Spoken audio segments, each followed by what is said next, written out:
Assalamualaikum warahmatullahi wabarakatuh. Seperti biasa, kita mulakan kelas kita dengan bacaan doa. Bismillahirrahmanirrahim. Alhamdulillahirabbil alamin. Wassalatu wassalamu ala asyrafil anbiya'i wal mursalin wa ala alihi wa sahbihi ajma'in. Allahumma ta'alaina hikmataka wansyur alaina min khazaini rahmatika ya arhamar rahimin. Rabbi shrah li sadri wa yassir li amri wahlul 'uqdatam min lisani yafqahu qawli. Rabbi zidni ilma warzuqni fahma. Sallallahu ala sayyidina Muhammad wa ala alihi wa sahbihi wasallam. Walhamdulillahirabbil alamin. Baik, hari ini kita akan masuk bab yang baru ya, bab 4, bab pembiakan. Okey, sebelum kita sambung, saya ingin kreditkan dahulu PowerPoint ini kepada pemilik asalnya, iaitu Puan Nur Azila Khalid daripada SMK Ulu Tiram Johor. Jadi saya menggunakan PowerPoint slide dia. Jadi ini akan kita ucapkan terima kasih kepada dia. Semoga ia menjadi pahala berpanjangan buat beliau. Okey. Baik, di bawah bab 4 ini ada beberapa subtopik. Okey, jadi hari ini kita akan bermula dengan subtopik 4.1, pembiakan seks dan aseks. Anak-anak boleh buka buku teks muka surat 90 dan kita akan belajar hari ini daripada muka surat 90 hingga muka surat 96. Baik, sebelum kita meneruskan kepada pembiakan seks dan aseks, okey, mari kita berkenalan dahulu apa maksud pembiakan. Pembiakan itu apa sebenarnya? Baik, tengok. Di sini ialah maksud pembiakan. Okey, jadi pembiakan itu maksudnya ialah proses penghasilan individu baharu oleh organisma hidup. Okey? Jadinya, bila berlakunya pembiakan, maka akan terhasillah individu baharu. Okey? Okey, kita sambung lagi. Pembiakan merupakan ciri asas bagi setiap organisma hidup. Okey? Ciri asas semua organisma hidup. Jadi ini awak dah belajar masa sekolah rendah. Okey? Jadi organisma hidup dia akan membiak. Okey? Kalau tak membiak itu bukan ciri-ciri kita. Okey, bukan ciri-ciri kita organisma hidup. Baik, seterusnya. Pembiakan boleh dibahagikan kepada dua jenis, iaitu macam tajuk kita, iaitu pembiakan seks dan pembiakan aseks. Okey? Baik. Obstetrik dan ginekologi. Baik, obstetrik dan ginekologi ni apa benda sebenarnya? Kenapa tiba-tiba kita diperkenalkan dengan perkataan ini? Kita tengok di sini. Doktor pakar yang mengamalkan ilmu perubatan berkaitan kehamilan, dikenali sebagai pakar obstetrik dan ginekologi. Jadi kalau ada di antara awak di sini yang berminat untuk menjadi doktor pakar, ya, sakit puan, uruskan orang mengandung, orang bersalin, okey, nanti awak punya jawatan namanya adalah pakar obstetrik dan ginekologi. Okey? Baik, tadi kita dah belajar pembiakan seks ini, pembiakan itu boleh dibahagikan kepada dua. Ada dua. Yang pertama namanya pembiakan seks. Yang kedua namanya ialah pembiakan aseks. Jadi sekarang kita nak tengok juga apa beza pembiakan seks dengan pembiakan aseks. Okey, tengok ciri yang pertama. Pembiakan seks melibatkan sel pembiakan. Okey? Maknanya ada sel pembiakan terlibat di sini. Baik, sel pembiakan ada berapa? Okay, sel pembiakan terbahagi kepada dua. Okey. Yang pertama ada pada ayah. Okey, ada pada ayah. Yang pada ayah itu namanya apa? Namanya adalah sperma. Pernah dengar perkataan sperma? Okey. Yang ada pada induk lelaki ataupun pada ayah namanya ialah sperma. Ini adalah sel pembiakan. Okey, pada perempuan pula, okey, ada pada induk perempuan ada juga sel pembiakan. Namanya ialah ovum. Okey, ovum. Jadi, sel pembiakan ini ada dua. Satu sperma, satu ovum. Okey, sperma pada lelaki, ovum pada perempuan. Okey, apakah nama lain bagi sel pembiakan? Nama lain bagi sel pembiakan ialah gamet. Okey, gamet. Nanti awak akan jumpalah perkataan ni ada dua. Okey, gamet. Okey, sel pembiakan ataupun gamet benda yang samalah. Okey, jadi sperma ni, sperma ni kita panggil dia sebagai gamet jantan. Ovum ni kita panggil dia sebagai gamet betina. Okey, itu dia. Baik, sekarang kita tengok pembiakan aseks pula. Pembiakan aseks pula tidak melibatkan sel pembiakan. Maknanya sel pembiakan tiada di sini. Maknanya tak ada sel pembiakan jantan, tak ada sel pembiakan betina, tak ada gamet jantan, tak ada gamet betina. Tiada sperma, tiada ovum. Nampak saya ulang semua perkataan supaya awak tahu. Okey, kalau soalan tanya sel pembiakan tu apa, awak tahulah. Sel pembiakan ada dua, sperma dan ovum. Kalau dia tanya gamet itu apa, gamet itu sel pembiakan lah. Benda yang sama. Kalau dia tanya gamet jantan tu apa, gamet jantan sperma. Gamet betina apa, gamet betina ovum. Okey, jadi khusus. Okey, jadi orang lelaki hanya ada sperma, takkan ada ovum. Orang perempuan hanya ada ovum, takkan ada sperma.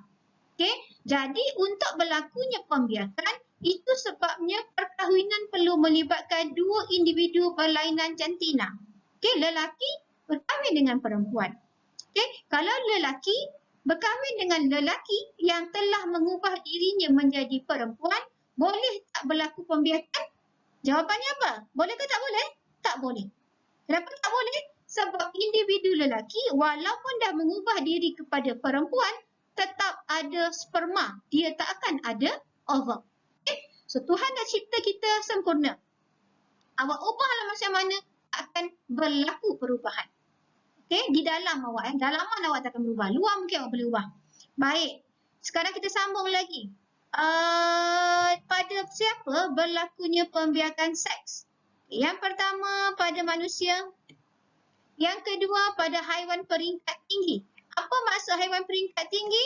Mamalia, burung, ikan, reptilia, amfibia. Ini semua dah belajar. Sekolah rendah dah pernah kenal dah benda ni. Burung, amfibia, reptilia semua dah tahu.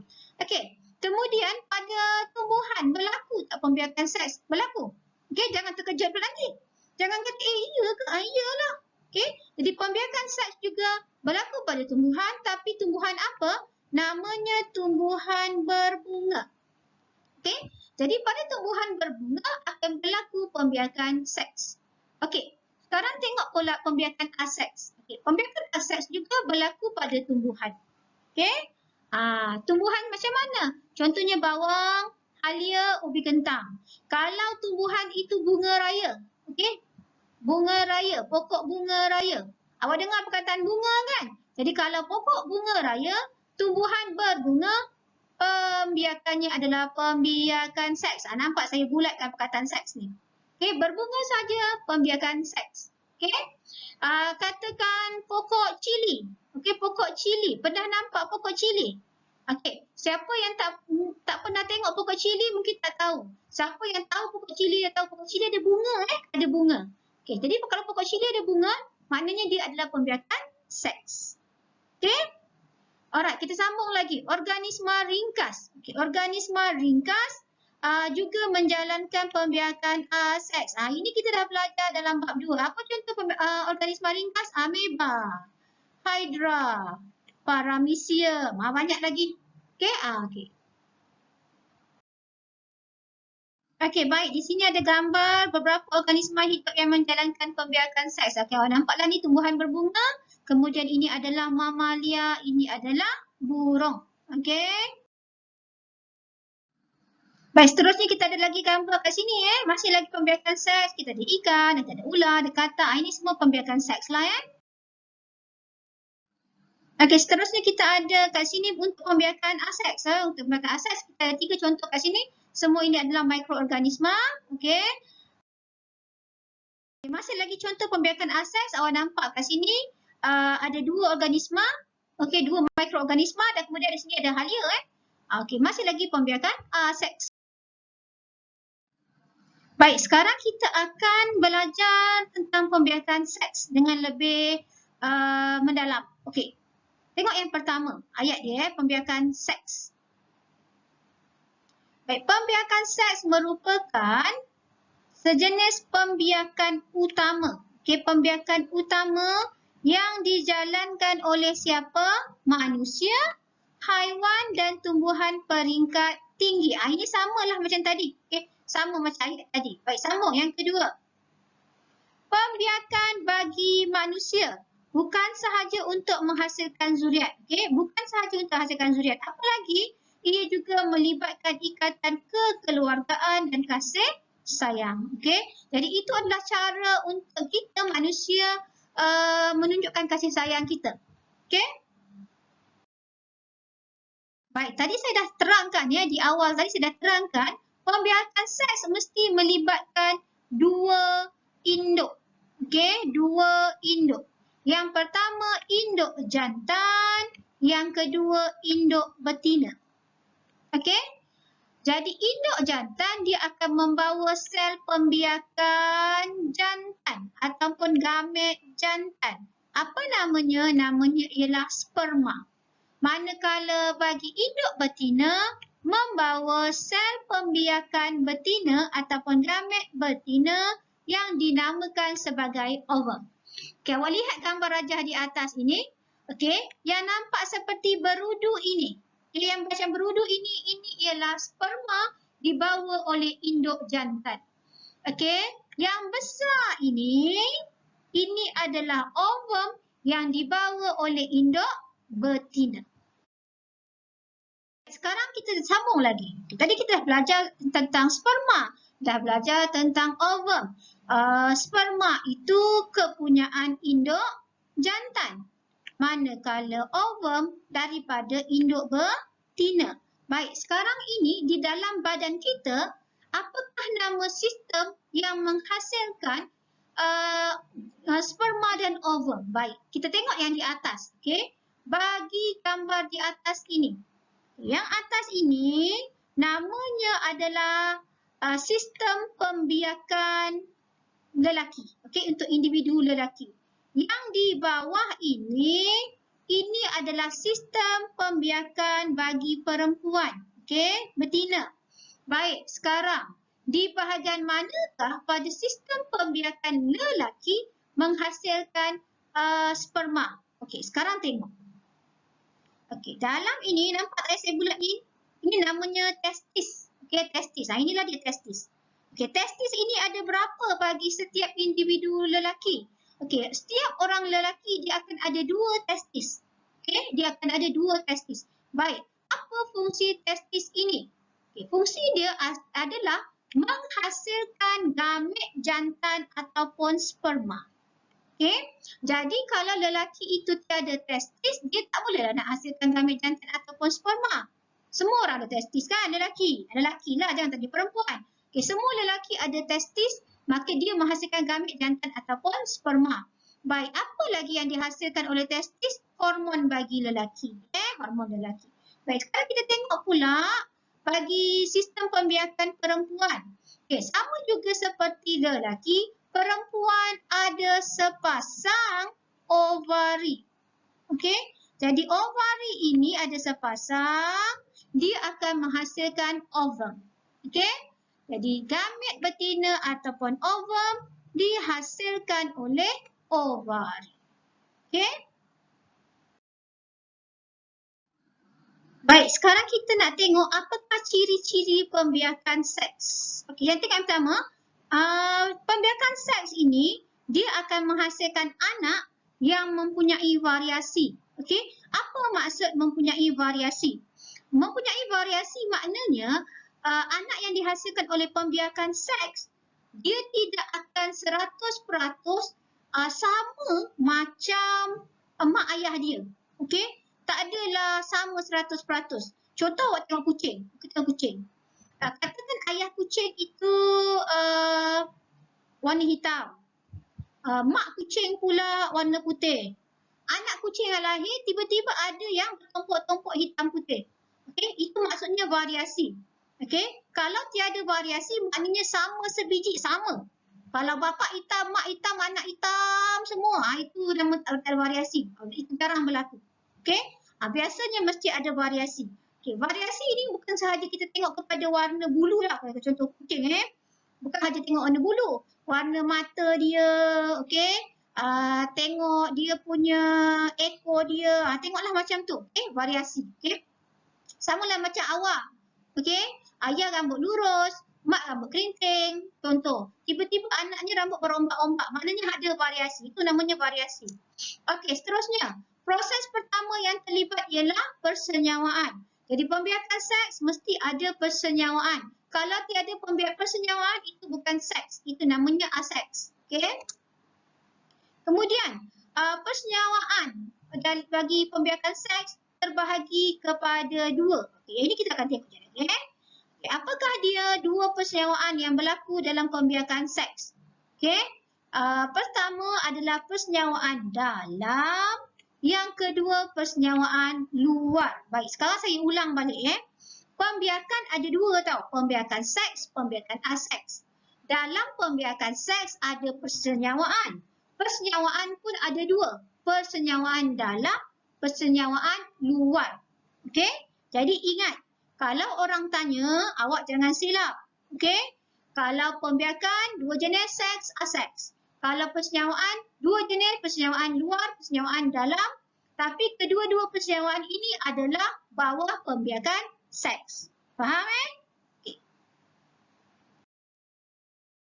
Baik, sekarang kita sambung lagi.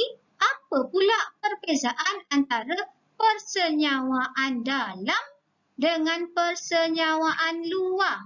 Tadi kita dah tengok kan persenyawaan dalam dengan luar. Okey, dua-dua ni bawah pembiakan seks. Baik, persenyawaan dalam. Apa maksudnya?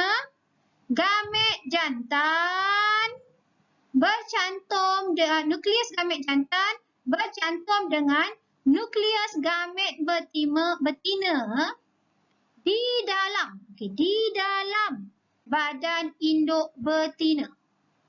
Okey, berlaku di dalam badan. Baik, induk betina dia tak akan berlaku dalam jantan pula. Baik, persenyawaan luar pula. Nukleus gamet jantan akan bercantum dengan nukleus gamet betina di luar badan induk betina, di luar badan. Okey? Baik, itu ciri yang pertama. Okey, sekarang sambung lagi. Ciri yang kedua, tempat berlaku pencantuman. Okey, tempat berlaku percantuman. Di manakah tempatnya? Bagi persenyawaan dalam, tempat percantuman itu adalah di dalam badan induk betina. Okey, di dalam badan induk betina. Okey, bagi persenyawaan luar, percantuman di antara nukleus jantan dan nukleus betina akan berlaku di luar badan induk betina dan di luar itu mesti melibatkan satu lagi medium luaran. Apa medium luarannya? Berlaku di dalam air. Okey, di dalam air. Okey? Baik. Seterusnya, tengok yang ketiga, ciri ketiga proses. Okey. Gamet jantan dari organ pembiakan jantan akan dibebaskan ke dalam organ pembiakan betina yang mempunyai gamet betina dan bercantum membentuk zygote. Okey. Persenyawaan luar pula, gamet jantan akan berenang menuju ke arah telur ni ovum dan bercantum dengan gamet betina. Okey? Macam itulah. Alright. Ini adalah gambar contoh contoh macam mana persenyawaan dalam berlaku dan persenyawaan luar berlaku. Baik. Gambar rajah 4.2. Okey? Rajah 4.2 ini adalah persenyawaan dalam. Okey? Maknanya induk jantan akan masukkan sperma ke dalam badan induk betina. Okey. Rajah 4.3 ini adalah persenyawaan luar.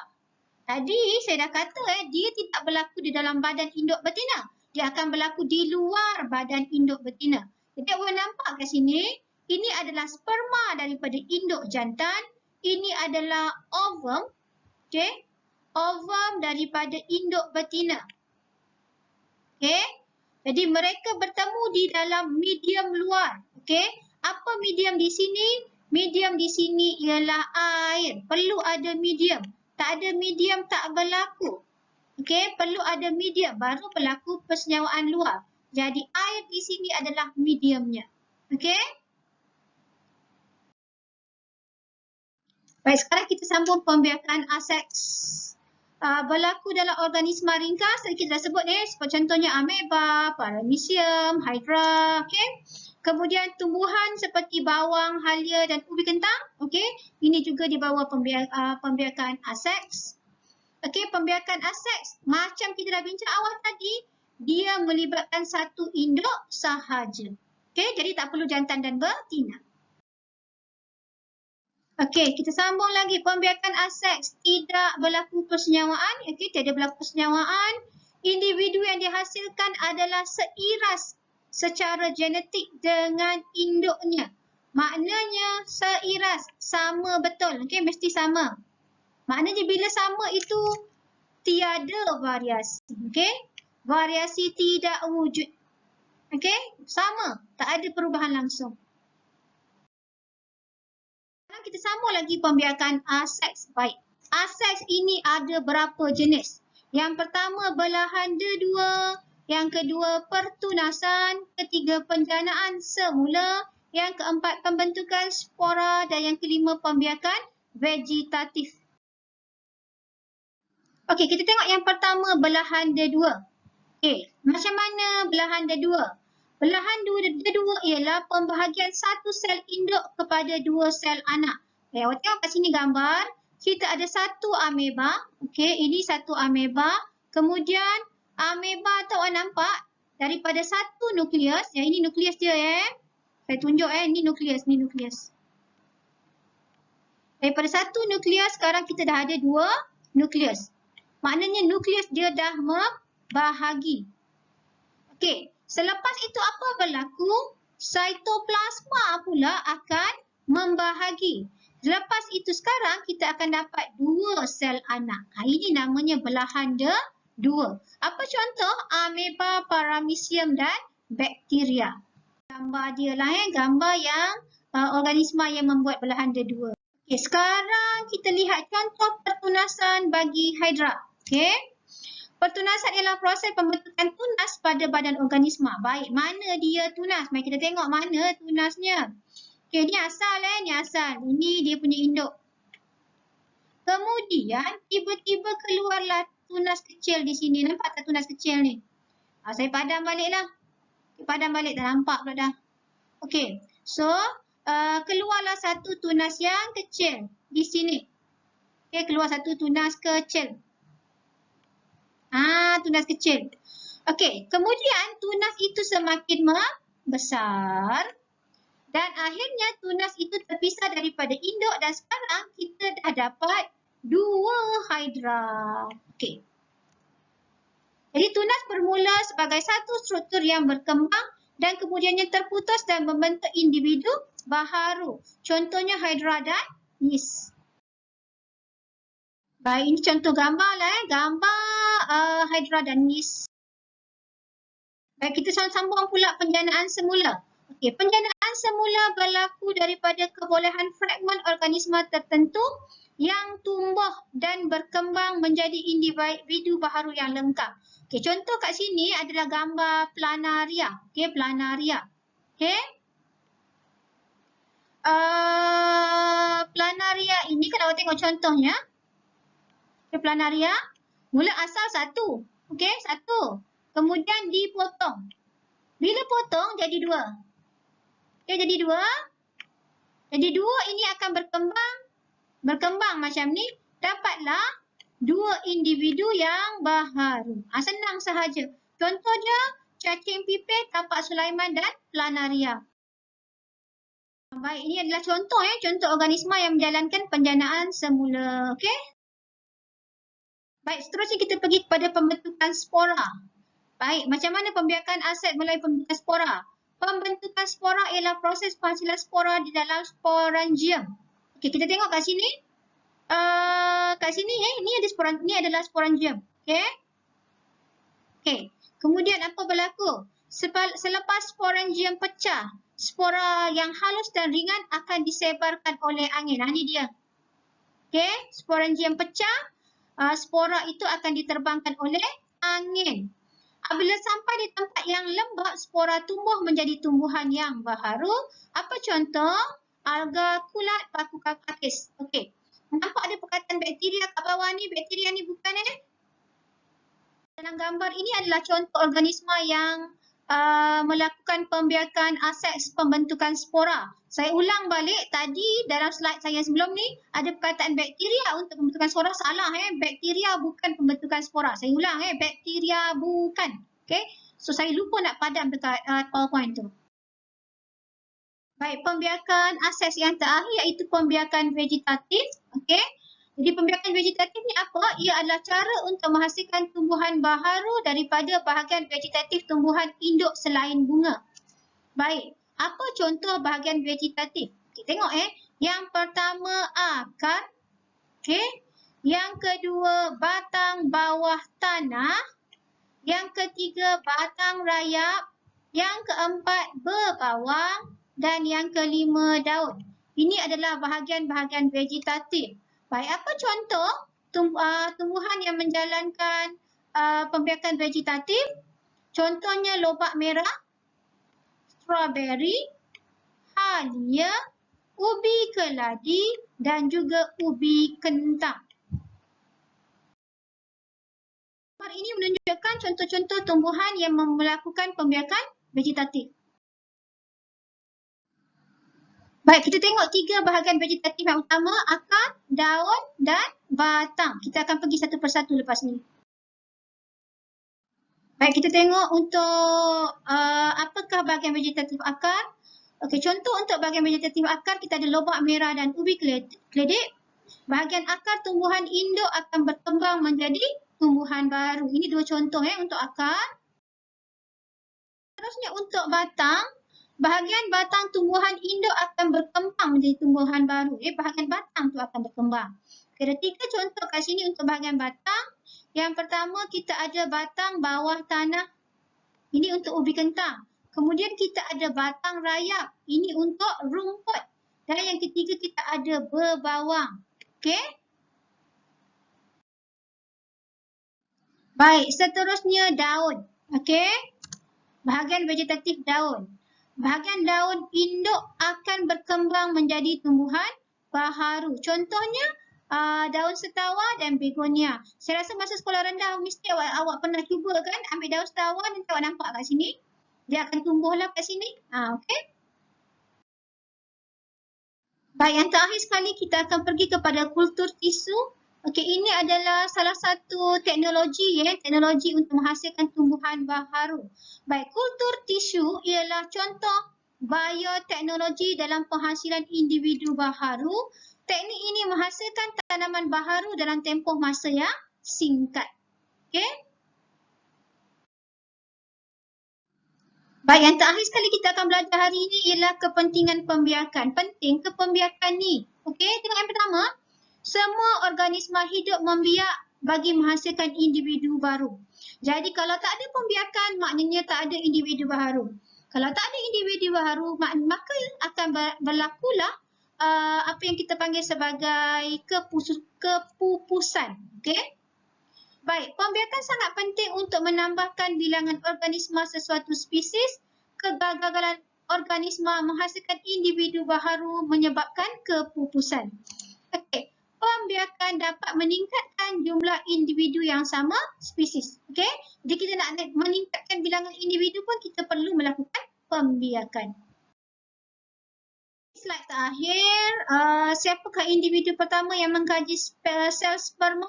Inilah nama dia Anthony. Okey?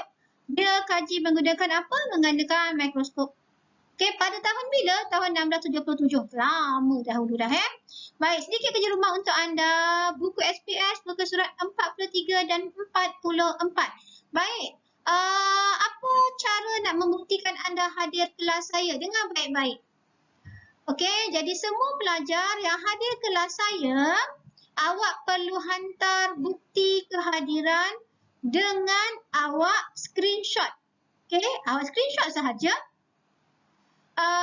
gambar daripada video ini pada minit ke-10 dan minit ke-20.